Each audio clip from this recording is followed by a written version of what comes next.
Like, this is only if you're married, right? No. Also, I should write significant others. Well, yeah, I mean, okay. I put current or former. Significant. I can write it. Yeah, because there's somebody, isn't there? Yeah. Okay. There's somebody. I guess what I want to start with is I want to find out, you know, your intentions, kind of things that you're looking to uncover. I want to know how I can kind of best serve you, and usually there's some mysteries that people kind of come in wondering. It sounds like you kind of came into this interested in the topic, but not necessarily with something specific on your mind that you're looking to explore. So what certain areas of your life are you looking to kind of illuminate? Is there anything you're looking to kind of that jumps out as a past life kind of clue? I'm interested, I'm interested in my family dynamics now, but I'm also interested in for health reasons as well. Okay. Because I have ulcers and everything now, so I kind of want to revisit that. So your health then? Yeah, my health. Because I did, when I was looking at the paper that you wrote, that was kind of what jumped out at me. So you have ulcers in your stomach. What age did they appear? I've had them for a while. I'm not sure. Maybe high school. In high school? Yeah, I think in high school. And what do people tell you about them? That they're kind of connected to stress, or? They would say different things. They would say it's either stress, or I'm having too much coffee, or chocolate. It was a bunch of things, and it's never really solved. So I think they would warn me against eating, a couple of things. But I mean, and I happen to believe that the mind, body, and spirit are intricately linked. They're the same. Yeah. So whatever you're having a symptom of physically is probably something that there's a spiritual connection. Appears. It's also a beautiful door. There's a light shining underneath it. And it's beckoning you. This is also a door of memories. But the memories taking place on the other side of that door are a little bit different. They come from another time and another place, when you had a different body. Is this something you would like to explore? Good. 2, 1. Be there, through the door. This is a scene that's a memory from a past life. In your mind's eye, I'd like you to look down at your feet and tell me if you're wearing shoes.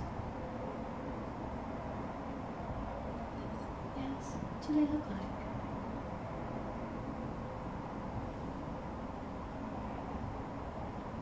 heels. They're heels.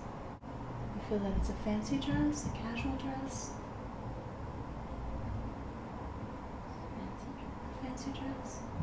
Who is it that's with you? A man or a woman? A man?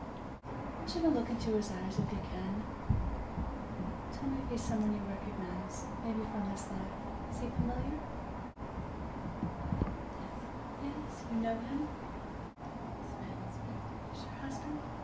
Yes. Is he a good husband to you? Yes. You feel that you're very happy together? Yes. And I want to move in time to the last day of this life, this last day of this woman's life. What is it that happened? Who causes your death? It was poisoned. The food was poisoned? What was their reason for doing this, do you know? Jealousy. Jealousy. I'm going to count backwards from 3. I'd like you to leave that body. You no longer need it. 3, 2, 1. Have you left your body? Tell me, what was the lesson that you learned from living that life that's most important for you to know in your life today? Why did you remember this? What do you need to know? Trust. And a different past life. In a different body. And I want it to be the one that's most associated with the physical symptoms that you're experiencing in your body today. And that's most related to your physical symptoms. 3, moving in time. 2, 1, be there. You're in a new body now. you topless? Are you a man or a woman? A woman? And why are you topless, do you know? Everyone is? Yes. And what's happening? What is it that you're doing? Chanting. Yes. Who is it that's died, do you know? Your father? Comes to mind when I ask if you're married. Not married? Why not? Person died. Yes. What person died? You were married to? Even though he's not in front of you, recalling what he looked like, looking into his eyes. Is there someone you recognize? You must have been very sad when he died. Yes. And now losing your father must be very frightening. To have lost a husband and a father. You feel that you're feeling very sad? And how do you feel that you dealt with that sadness? You feel that you expressed it? No. You pushed it down inside of you? Yes. Do you feel that was what was expected of you at the time, in that culture? Yes. I'm going to move in time. This time it'll be to the last day of that life. It's that woman's life. 3, moving in time. 2, 1, be there. It's the last day. What's causing you to be ill? What kind of illness do you have? Stomach. Something in your stomach? When did it start? Do you remember? Was it after your father died? Yes. I'm going to count backwards from 3, and I'd like you to leave that body. You no longer need it. Have you left your body?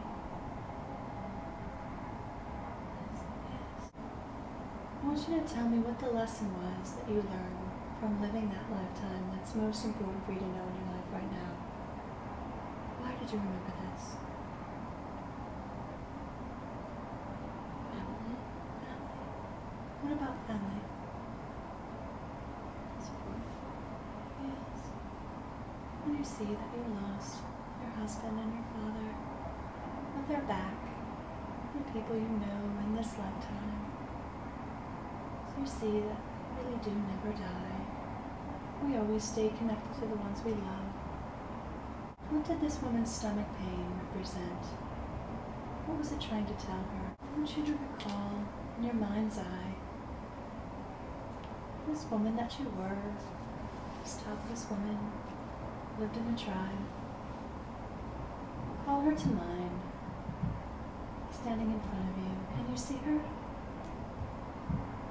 Yes. I want you to ask her what her stomach pain was trying to tell her. What does she say?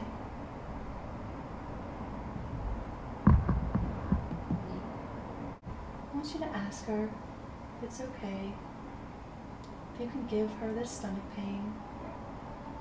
You no longer need it. And the lesson of learning to believe has been learned. That this pain has served its purpose in your life to allow you to open yourself to believing more. I'd like you to ask her if she can have it back. It doesn't belong to you, it belongs to her. What does she say? I want you to imagine this physical symptom, these ulcers, this stomach pain. I want you to imagine it moving out your stomach, allowing it to move out, taking form in front of you. What form does it take?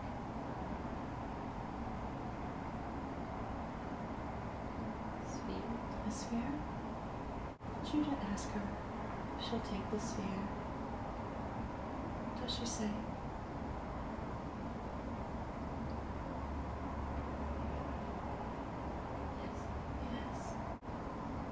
grief, for loss, that led her to not believe. Fear is hers. It doesn't need to belong to you and your future. Is that true? Yes. 3, 2, opening your eyes, bring your awareness back into the room. 1. Good. Now don't worry about moving for a little while, okay? How do you feel? Inside. It's a lot to think about, right? Yeah. You married this like really great guy, right? Mm-hmm. And you said he was someone you recognize? Mm-hmm. Is he someone you're dating? Or have dated? Yeah, he's the guy you're dating? Yeah. Yeah. I mean, kind of like showing you that, like, you know, yeah, he is your soulmate. You've been together before. Then this like servant poisoned you. And you know, having talked about your stomach pain, I'm wondering if that's related as well. And you didn't recognize who this person was. You'll probably cross paths with them at some point. Mm-hmm. I don't know if you'll figure out, you'll be like, oh, you were the servant who killed me in a past life. You know, whether or not you choose to dump that on somebody Mm-hmm. is up to you. But, you know, these tend to be pretty intense karmic contracts we have with each other. You know, you took someone's life because it was a woman. Mm-hmm. Yeah, like a cook. She was jealous of you, so she killed you. She poisoned you. Yeah. And then your husband had to come home from work and like, oh, she's dead. Like, you know, I imagine that was, you know, deeply painful for him. And then this tribe was interesting. It was almost like one of these, like you see, like, think of that, like Sean Connery movie Medicine Man with these like Brazilian tribes. Or do you have like markings on your face? Yeah. It was like these. Everyone had work. Yeah. I was like, why are you topless? You're like, everyone is. Yeah. And you know, your dad was your dad in this life, which you said you were very close. Yeah. That probably made a lot of sense to you. And your mother had died, and you didn't really know who she was. She's a soulmate who, you know, you might meet later on.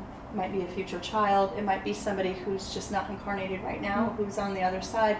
But she gave you life, and then her life ended as yours began. That's also a very strong karmic tie between someone.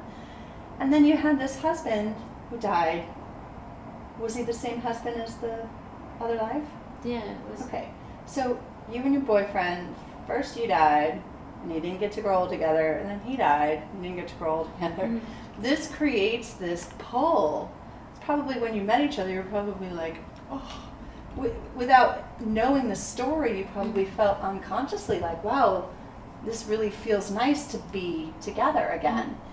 Giving this symptom back, I felt like they were both connected to the poisoning and to this. Like I said, you know, go back to the lifetime that was most connected with your symptoms, and it was almost like this unexpressed grief. And your lesson in the first one was about family, you said, right? Is that what you said? Yeah. And then the second one was about belief, you know? So it's two pretty like simple yet really powerful messages. And I asked you to give it back to her because okay, I believe, I get it. You know, sometimes these physical symptoms show up to kind of get us to pay attention to something, to switch something, to change our mode of thinking or put us on a new path, you know. And it's kind of like you gave it back to her. I hope that means your stomach pain is gone now, because it doesn't need to be there anymore. It doesn't belong to you. Generally, the way that it works, that's the premise behind what we just did, and only time will tell. But your stomach feels pretty good right now, doesn't it? Yeah. Yeah? Yeah. Yeah, so I mean, hopefully it doesn't need to come back. And if you feel yourself start to get a stomach ache, imagine this woman in front of you again. Be like, I gave you the sphere, you said you'd take it, can it please be gone? You know, just keep reminding yourself, reminding your body as it adjusts, because I don't know how it works, but the mind and the body and the spirit are all connected. So these physical symptoms come from a past life. They don't belong to you anymore. So if you can continue to remind yourself of that, then you don't need to feel the symptoms anymore. You know, like I said, you said you had plans with your boyfriend tonight, and probably makes it even more meaningful that you can go and meet him for a night out on the town when you died and then he died. It's not going to happen in this life, you know. Sometimes we meet soulmates because we're just meant to get the chance to grow old with them, you know, or get to be with them for a time, and it's a gift. Yeah. So. Yeah, it was, I think I felt really weird when, like, knowing that I was topless, it was I didn't know what to expect. Yeah. And then I looked up, and I saw everyone was topless. It was kind of... And you're like, oh, that's okay. Everyone's topless. Yeah. Topless too. No one's looking at me like I'm doing anything weird. Yeah. So. It's really interesting how, you know, we really do reincarnate as different cultures and genders, but yet when in the process of remembering it, we're still present in the present time. So we're kind of looking back and we're like, why am I topless? Because that's not something you would do today. Yeah. But back then, that was like the cultural norm. Yeah. So you're kind of able to process it as you today, looking back on it. Like that's kind of, you know, I believe that like layers of an onion, every version of ourselves that has existed before continues to exist on us today and inform who we are. Like who are we? We're you know, the sum of all of our experience, right? That woman is you in a certain way. Now we want to keep the positive qualities about her and all of the emotional baggage she had, we want to kind of let go and give back to her. So hopefully we did that with the giving her the spirit. I hope so. Yeah. It was weird because I felt like that person was hesitant. Yeah, she didn't really want it. Yeah. Yeah, well, you asked her, can I have it? And she was like, yeah, you can try. You can try to give it to me. I was kind of like, oh, there we go. Yeah, it was like that stubbornness, and I'm like, have it. Yeah. And it's also that stubbornness a lot of times comes with that, like, kind of turning off all feeling, where she was like, yeah, sure, you can try, you know. And I don't know how much of that lives on in your personality today, where you kind of like, if something gets hard, you're kind of like, okay, let me just shut off. You know, people, we tend to do that, where it's kind of like, yeah, you can try to give it back. I don't know if it's going to work. You know, that kind of thing. But she did eventually take it. I saw it go, and it had mass. Did you feel something come out of your stomach? Yeah, it was, you did. It was weird. You could feel it move? When you said what shape it was, I was like, it like, I see it forming, and it was kind of, it was very weird. Yeah. It's like shamanic. Yeah. Looking like it was. I don't know how to describe it. Yeah. Well, we got it off of you, and like I said, it looks better to me. Like, but it had mass to it. It was almost like gelatinous. Like the sphere was almost like kind of like had moving. So you know, I don't know how it works, but disease. The premise is that this is what causes disease. Is these kind of energy things. So, like I said. Maybe if you cannot have ulcers anymore, anytime you start to feel the ulcers come back, remind yourself to believe.